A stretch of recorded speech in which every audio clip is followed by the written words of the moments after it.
Assalamualaikum warahmatullahi wabarakatuh. Hamdan wa syukran lillah, salatan wa salaman ala Rasulillah. Pemirsa sekalian yang semoga dirahmati oleh Allah Subhanahu wa taala. Alhamdulillah pada pagi hari ini kita sudah memasuki puasa yang ke-16. Mudah-mudahan Allah Subhanahu wa taala senantiasa memberikan kita kesehatan sehingga kita bisa menyempurnakan puasa kita sampai 30. Pemirsa sekalian yang semoga dirahmati Allah, tuntunan kita pada pagi hari ini adalah keutamaan untuk sholat berjamaah ke masjid. Nabi SAW pernah bersabda yang terjemahannya bahwasanya siapa yang berjalan pergi ke masjid menuju rumah Allah Subhanahu wa taala untuk melaksanakan sholat berjamaah, maka setiap langkah yang dia langkahkan akan menghapus kesalahannya. Dan satu langkah berikutnya akan mengangkat derajatnya di sisi Allah Subhanahu wa taala. Kalaulah kita berjalan dari rumah kita 100 langkah pergi dan 100 langkah pulang, berarti 200 langkah. Maka 200 kesalahan kita sudah dihapuskan oleh Allah Subhanahu wa taala dan 200 derajat diangkat derajat kita di sisi Allah Subhanahu wa taala.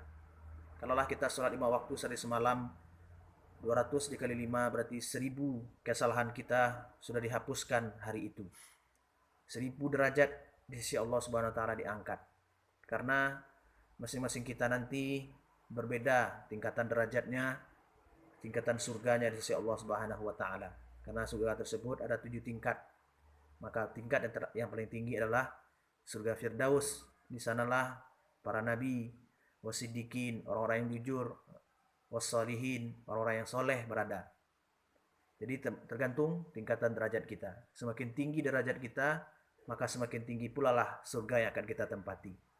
Tapi kalau kita biasa-biasa saja, maka kita akan mendapatkan tingkatan surga yang terendah. Pemirsa sekalian semoga dirahmati oleh Allah Subhanahu wa taala. Karena sholat berjamaah ini lebih baik daripada sholat sendiri 27 derajat. Nabi SAW bersabda, Salatul jamaah afdal min salatil fadzi bisa bagi wa isinya darajah. Salat berjamaah lebih utama 27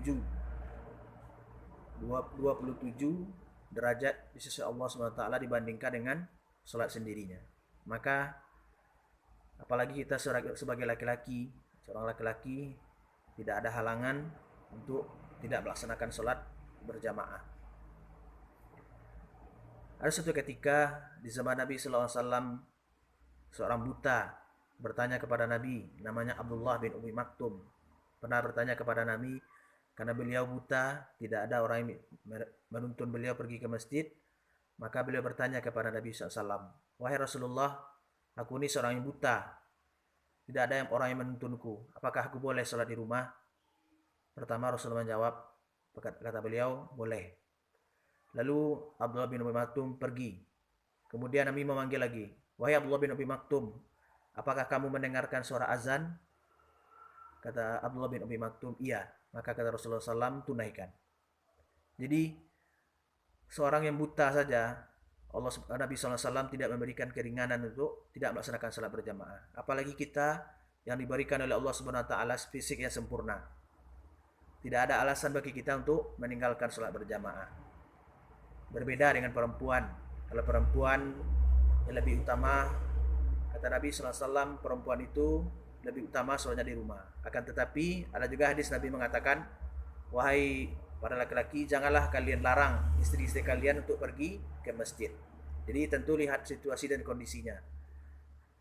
Boleh seorang wanita itu pergi ke masjid, akan tetapi dengan banyak syaratnya, diantaranya tidak boleh memakai wangi-wangian yang terlalu berlebihan yang akan menimbulkan fitnah kepada laki-laki.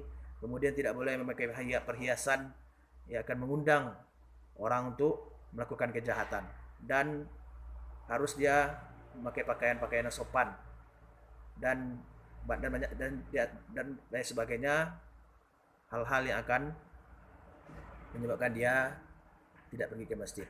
Akan tetapi wanita itu boleh kalau dia tidak ada halangan, tidak ada mungkin apabila dia sudah tua, pensiun, maka Alangkah baiknya mengisi waktu untuk sholat berjamaah di masjid bagi wanita, kemudian belajar misalnya belajar Al-Quran atau mendengarkan majelis taklim dan sebagainya.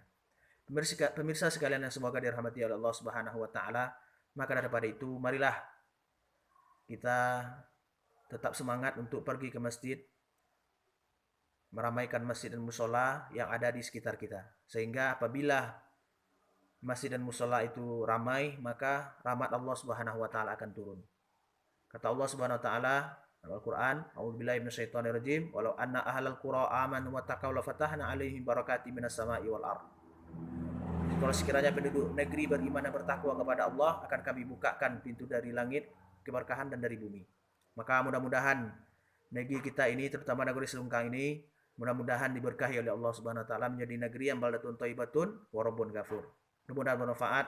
Sallallahu ala nabiyina Muhammad. Subhanakallahumma wa bihamdika asyhadu an la ilaha illa anta astaghfiruka wa atubu ilaik. Assalamualaikum warahmatullahi wabarakatuh.